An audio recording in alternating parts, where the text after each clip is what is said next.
The International Boxing Association has banned these two individuals from competing with women, but the Olympics have allowed on the right Iman Khalif and on the left Lin Yuting to compete with women. And surprise, surprise, they have been dominating all the women in the boxing matches.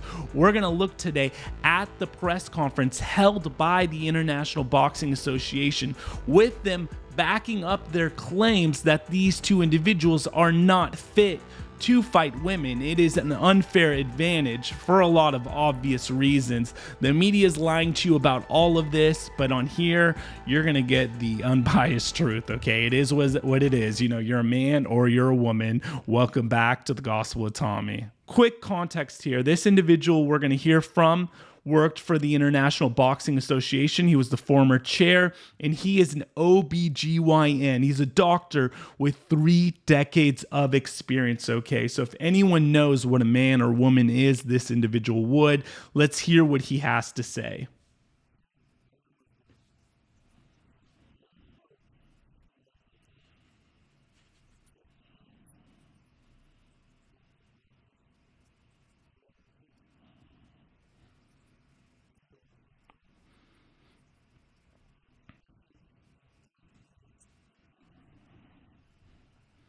So right off the bat, this guy isn't just some random guy off the street. This is an accomplished doctor who knows what he's doing and what he's talking about.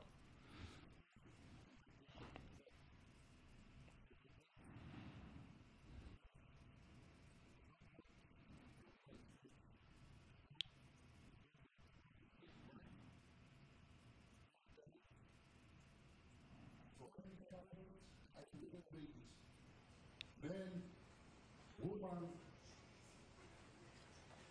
I know that the president back, I respect him. He's the president from the National Olympic Committee. I understand everything. I know that he say the science is poor. They're basically giving a defense for why the International Boxing Association, why they banned these two individuals from competing with women, because the International Olympic Committee, they're basically making claims that are false, and we'll see right here that their science was poor about determining whether they should have been able to fight if they're male or female. Listen to what they say. Like I said, what I'm showing you here, the media is just not going to show you. For me, science is not poor. Against the doctors, no speak. Against the doctors, no speak. Medicine is knowledge. It's not opinion. It's knowledge. Medicine is knowledge, not opinion. That is really a strong statement because we live in a postmodern world where everything's relative and there's really no meaning to anything, and everything's interpretive. So, you can interpret anything to mean whatever you want. So 2 plus 2 could be 5, but that's not what he's saying here. But who is woman? Man, one passport can give to us the opportunity to be men. Tomorrow, when I go back to Athens, it's possible to go to my government to say, please, I am a free man. I want to change my name. And from Ioannis Philippakos to be Ioanna Philippakos. It will be happening. That means I am woman tomorrow. Please, the nature and the biological reports don't change. We change everything in our life. Career, technical, natural, we cannot change nothing. So, women, they hear biologic words. These words not change to the woman. If they make career, if they are poor, if they are rich, nothing changes.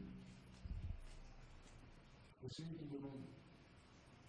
Now, all of this begs the question, why is this such a hot topic? Why is this such a big debate? Why has it turned into this big political thing? Well, I'm going to show you why, and it's a lot more nefarious and sinister than you might think. All of this is a spiritual battle. In Genesis 5, we see when God created mankind, he made them in the likeness of God.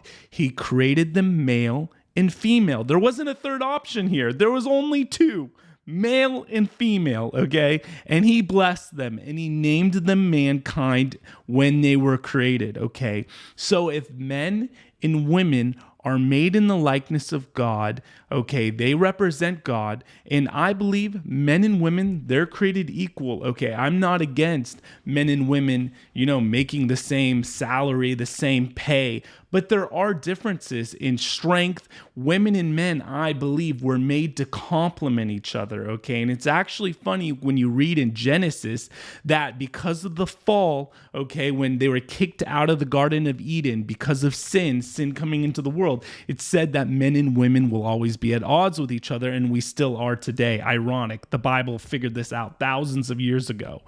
But because men and women are made to complement each other, we naturally have different roles. Women are usually more caring, more nurturing. My wife is way more nurturing with our children than I am.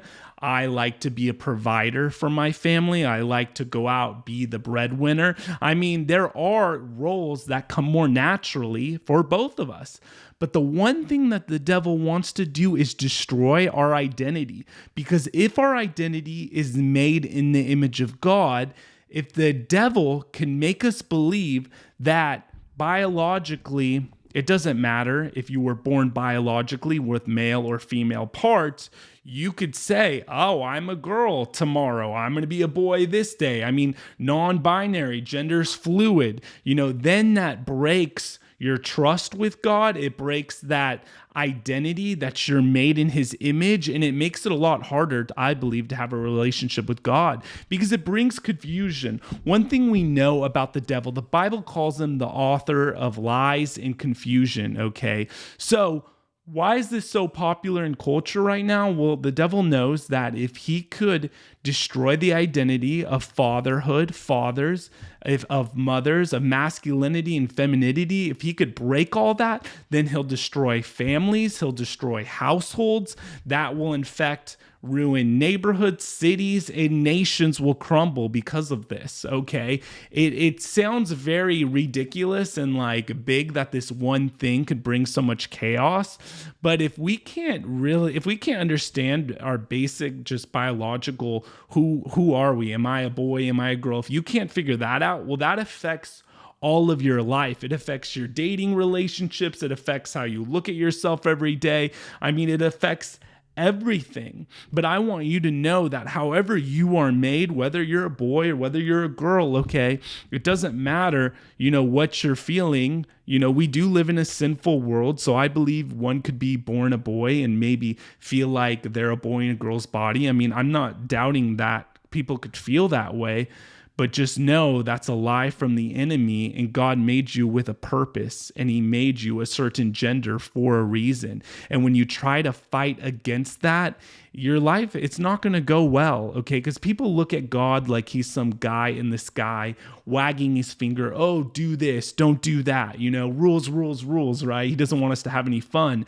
But actually, I've learned from looking at my life when I didn't follow God to my life that I live now is that these things that God tells us, like the 10 Commandments, like reading truth in scripture that we're made male and female, these are actually things to help us, to protect us, okay? Because when you do things like have sex outside of marriage, when men decide to marry another man or a woman marries a woman, or when all these perverse things happen, right? It actually ends up hurting us, okay? God's fine. He's in heaven. I mean, his heart hurts for you and I when we sin and we decide to go against his ways, but ultimately he gives us free will to choose, what we want. But if look around at the world, do you think that man's knowledge and wisdom and science, I mean, what has it gotten us, okay? I mean, yes, it's a lot of great things have come from science and whatever, but I mean, look at the world. The world is in chaos. People are confused. People are looking for hope. I mean, people are more depressed than ever. I mean, especially look at America, okay? Our civilized country, and where we have Netflix and we have retirement accounts, and we're one of the richest nations in the world, but how could we be one of the most medicated countries? How could we become one of the most depressed people, okay, on all these narcotics, okay, to try to help us feel better? It's because we've lost all meaning. We're searching for something, and we're searching for it in whatever the lies of the media and the culture tell us, and it keeps making us more and more empty. Okay, so if you want to try to find true happiness, true satisfaction, it's only going to be in God. And these two males that are competing in the Olympics, beating up all these women, this is just a little hint of what's to come in the future for a lot of Western countries. Because apart from the knowledge of Scripture and apart from the knowledge of God and using the Bible as our foundation to view the world, there's always going to be chaos and disorder, and it's only going to get worse unless people turn back from God. So we can't control the world, right? We could say, well, what's happening with the Olympics is evil. It's what they're doing here is these women who've worked hard their entire life to become incredible at boxing, and they make it to the Olympics, okay? They're hurting them, they're hurting their families, they're hurting women everywhere, but it's all for the sake of this satanic agenda, all right? But what can we do is, say it's wrong like I'm doing here, but also point people to Jesus, because that's really the only hope. So I just wanted to say, if you want to support the gospel and you love Jesus, subscribe and like this video, because the media, the left, YouTube, everything I'm saying is against everything they want you to hear. So if you wanted to do well and believe in the message, help a brother out. God bless you.